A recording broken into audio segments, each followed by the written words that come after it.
Every week, and this week is no different. We get a chance to talk to the one and only Dr. Deborah Stroman. From the basketball court at the University of Virginia to the classroom at UNC Chapel Hill, Dr. Deborah Stroman has it all covered. Now this professor and sports business entrepreneur is about to take you to school. It's time for Dishing It Up with Dr. Stroman and the Sports Shop on Buzz Sports Radio.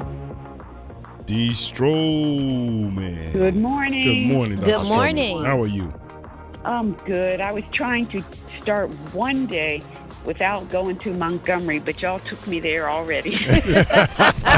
Oh, my But it's kind of hard not to go there, man, in the last few days. It is. It's just such a galvanizing and yet disturbing moment that just is collectively the nation. I mean, white, brown, and black. Everybody's weighing in, and it's definitely a big psychological experiment or way to apply our thoughts on why we find humor in this, why we find peace in it, why we find motivation in it.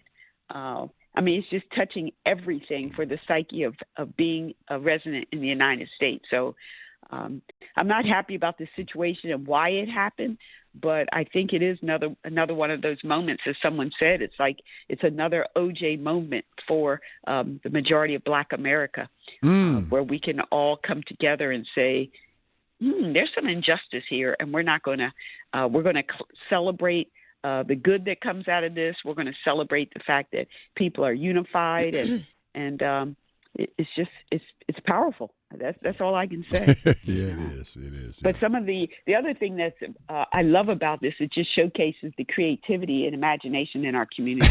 I mean, you got that right.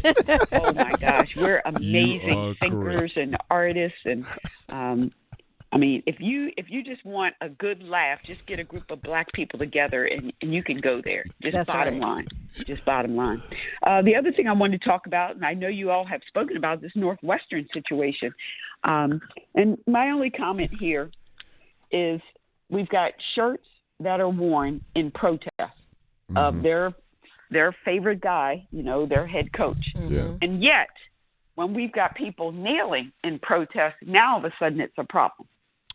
Wow. Ooh, good point. Wow. Yeah, so the comparison there, both of them speak to patriotism and what we consider to be the democratic so-called values that we uphold, one being very important one is freedom of speech. And so when a person kneels in protest of perceived injustice, which I think is absolutely real, we have a problem. And then when other people do it, oh, no, it's just showing loyalty and hey, let's just make sure this guy gets a fair shot. So that's just an interesting perspective for me on this Northwestern thing. I know it's very, very challenging for the athletic director. You are in the Big Ten. You do have a good team. And the last thing you want to do is just, fire everybody who's wearing the shirt and then wait for the lawsuits. But so that's just a challenge there. But what I will pivot to, and love to get your thoughts on, Governor Cooper. Governor Roy Cooper stepping in to help the Tar Heels. For those people who aren't familiar with the case, there's no doubt that UNC is trying to go from good to great, and that means you need to constantly bring in top players and develop them. And so after they brought in Devontez Walker, they appealed because he basically went to two schools. I believe it was Central and Kent State. And the NCAA is saying, no, it's 2 times and you can't do that. So the question is, Governor Roy Cooper, is he a man of the people? And he's demonstrating that by dipping into UNC athletics world. Or would people consider it overreach and they don't want their governor doing this? And who else are you going to favor? And then lastly, the importance of the University of North Carolina at Chapel Hill to the state. And people can very easily connect sports at UNC to feeling good. People all across the state, all 100 counties, feeling good when UNC succeeds. It helps with the rivalry with NC State. So I'll just pause there. Governor Cooper's so-called intervention in the space. Well, first of all, yes to both of those. The first two questions you asked. One is that he's an alum, obviously, of UNC, and this is the last term for right now. So he's probably like, man, I'm gonna support my school. That's right. Do what I can to get. And if you peel back the onions in terms of what this guy is going through and really understand what he's trying to do, it shouldn't be a big deal. Now, the people over in Raleigh and people over the General Assembly and the UNC system people, which a lot of them are NC State people, they got a problem with this. I tell you right now, they got a big problem because the guy is very, very talented. Governor Cooper is trying to help make sure that if he appealed again, that it would be approved or whatever. And so I think it's a little bit of both. I think I ain't got a problem with it, because I'm a Carolina guy. But I think the NC State contingent probably be very, very upset over that. I think that okay. I don't agree with him doing it just because of his school, right? Mm-hmm. I would agree if it was a school, if it was just happened to be someone that was an impact that was a school in his state. Just because it's his school, I completely disagree with that. No, I guess my point was, I said he leaned into it because of his school, but it was somebody ECU. Right. He may do the same thing somewhere else. I wouldn't have a problem with that either. Right. Yeah, right. Unfortunately, we don't know because of Carolina's. But the ruling was about the these two rulings that was put down by the NCAA are almost identical in their reasoning and why the young people wanted to do it, why the athletes want to do it, was because, want to come back home, issues in their family, whatever. And the NCAA, of course, ruled against it. And honestly, I feel like it's wrong. I think the NCAA, they pick and choose when they want to have some form of empathy, rather, and apply the rulings.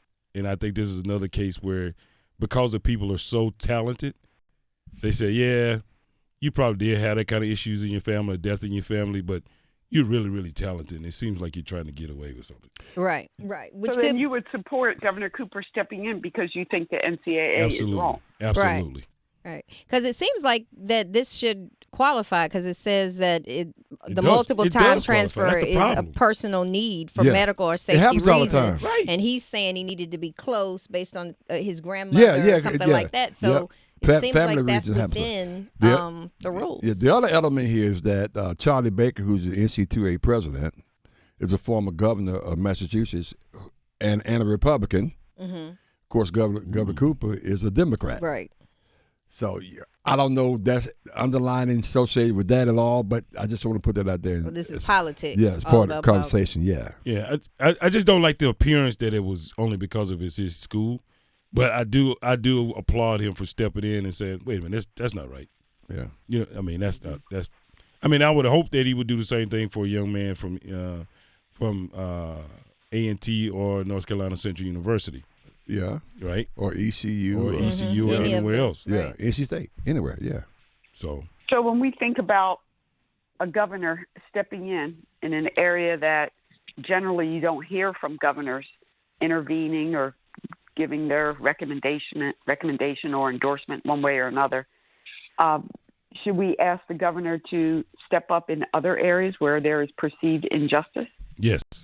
Whether it's sexism, whether it's racism, yes, whether it's all the other different forms of ism, yes, yes. But this urgency right now, and it just shows the power of the UNC alumni base. Right. Someone is close to Governor Cooper, because there's a laundry list, a big stack of priorities for him each and every day.